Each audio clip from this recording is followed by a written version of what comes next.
안녕하십니까, 닥터덕입니다. 오늘은 여러분과 함께 콜레스테롤에 대해서 한번 이야기해 보겠습니다. 콜레스테롤이 일단 무엇인지 바로 이해를 하셔야지 우리가 주변에서 콜레스테롤이 높다고 해서 고지혈증 약을 드시는 분들이 계시는데요, 그걸 먹어야 되는 게 맞는지 아니면 어떻게 조절하는 게 정상인지 이것들을 정확하게 한번은 고민해 보셔야 되지, 병원에 가서 무조건 약을 준다고 무조건 드시는 건 옳지 않다고 생각합니다. 그래서 일단 콜레스테롤을 먼저 배워볼까 합니다. 콜레스테롤은 우리 몸에서 만들어지는 게 거의 대부분인데요, 70에서 80% 가까이가 간에서 만들어집니다. 그러니까 여러분들이 혹시 콜레스테롤이 많은 음식을 많이 먹어서 콜레스테롤이 높은 거 아니냐 이렇게 얘기할 수 있는데, 주변에서 종종 심심치 않게 보이는 경우가, 나는 채식만 하고 콜레스테롤이 높은 음식을 거의 안 먹는데 왜 이렇게 높죠? 이렇게 얘기하는 분들을 종종 보게 됩니다.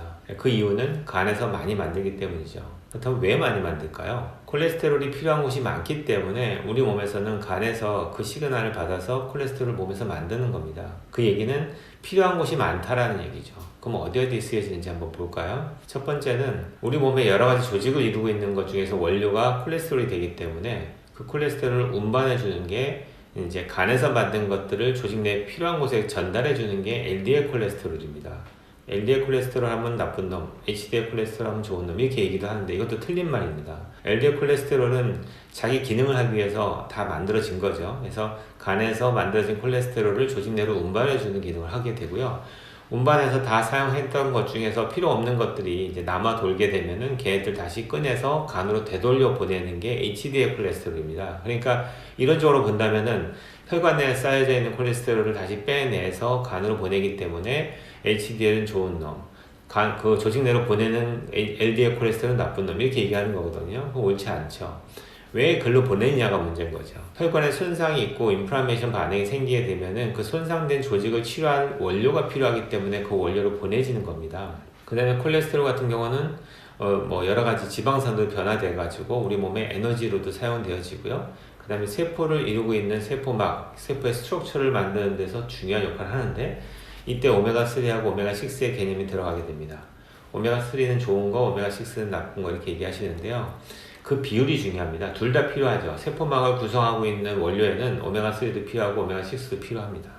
근데 그 비율이 적당하게 잘 유지가 되어야지 세포 내로 시그널을 보내주고 세포 내에서 만들어진 노폐물들을 세포 바깥으로 배출하고 이런 모든 것들이 원활하게 이루어지는 거죠.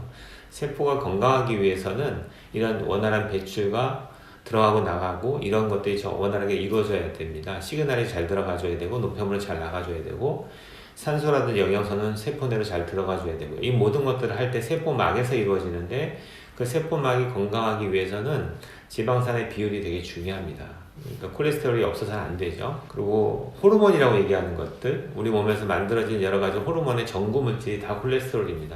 그러니까 호르몬이 얼마나 중요한 역할을 합니까? 근데 그것을 만들기 위한 원료가 콜레스테롤이기 때문에 어떻게 보면 우리 몸은 호메오스타시스를 유지하기 위해서 끊임없이 우리 몸이 조절을 합니다. 근데 어떤 분들은 혈액 검사를 하면은 콜레스테롤이 되게 높게 측정되죠. 그거는 어딘가에서 지금 콜레스테롤 요구량이 많기 때문에 많이 만든 겁니다. 물론 우리가 드시는 음식 중에서 콜레스테롤이 많은 음식을 드시게 되면은 혈중에 콜레스테롤 레벨이 올라가는 건 사실이지만 그건 일시적으로 올라가는 거고요. 언젠가는 우리 몸이 그 조절을 해서 항상 우리가 필요한 양만큼 유지하기 위해서 많이 들어왔을 때는 간에서 적게 만들게 되고요, 적게 들어오면 간에서 많이 만들게 되는 겁니다. 그러니까 어차피 비슷한 결과가 나타나는 거죠.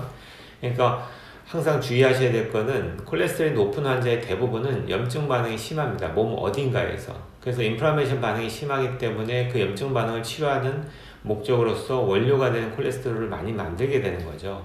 그럼 치료는 어떻게 해야 될까요? 그렇다면 콜레스테롤을 낮추는 게 정답일까요? 그렇지 않습니다. 콜레스테롤을 낮추는 것만 가지고서는 우리 몸속에 일어나고 있는 여러 가지 인플라메이션 반응들을 해결할 수가 없습니다. 그렇기 때문에 무엇 때문에 내가 우리 몸속에 콜레스테롤 요구량이 많아졌는지를 찾으시는 게 되게 중요합니다. 일단 그걸 찾으시고 그 원인을 치료하기 위한 노력을 하셔야 됩니다. 그리고 콜레스테롤 낮추는 약에 대해서도 나중에 강의를 할 건데요. 그 약도 부작용이 워낙 많은 약이기 때문에 알고 드셔야 됩니다. 대부분 내과에서 약을 주시면서 그 약이 어떤 문제가 생길 수 있지만 그 문제를 해결하는, 그 문제가 발생하는 것보다 지금 환자분이 갖고 있는 문제가 더 크기 때문에 그 문제를 해결하기 위해서는 이 약을 드셔야 됩니다. 이렇게 얘기한다면은 그 두 가지를 같이 판단을 하셔서 본인 선택하셔야 되는데 대부분 병원에서는 그렇게 얘기하지 않죠. 그냥 콜레스테롤이 높은데 이게 높으면 동맥경화증이 원인이 되니까 반드시 콜레스테롤을 낮춰야 됩니다. 이렇게만 얘기하시거든요. 그 원인에 대한 얘기는 아무것도 안 하시죠. 그건 틀렸다고 생각하고요. 그래서 여러분이 제대로 이해를 하고 판단하셔서 약을 복용할지 말지를 잘 생각해 보셔야 합니다. 저는 주로 저희 병원에 오는 환자들 중에서 이미 다른 병원에서 콜레스테롤 약을 타서 드시는 분이 오실 때 저는 상담을 잘해서 가능하면 끊는 쪽으로 상담을 해드립니다. 그리고 끊어서도 콜레스테롤 레벨이 잘 조절될 수 있게끔 안내를 해드리죠. 그게 정확하게 가장 좋은 방법 아닐까요?